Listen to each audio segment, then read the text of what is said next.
eCarvini kuThuthu Music Festival la esisho khona sokungeza khona inyanga yamabhizi impela ukuthi lensizwe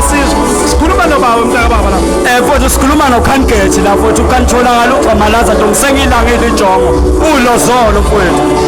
ulozolo lusuka umntaka baba ulozolo futhi lusuka khona ngokuzalwa kuzalwa eKhanskopo ngokuhlala 14 enyonyamanzi mfowethu okay ubaba ulozolo lisizwe kanjani ukuthi liqeda kujabulisa abalandeli la lizozolithokoza ngale performance kade lenza la ngaphakathi mntaka mafowethu ngidlu angazi ukuthi ngachaza ngithini khawe indlela yeperformance yami bafo engizwe ngisuka naye ekhaya le performance bafo uthando luningi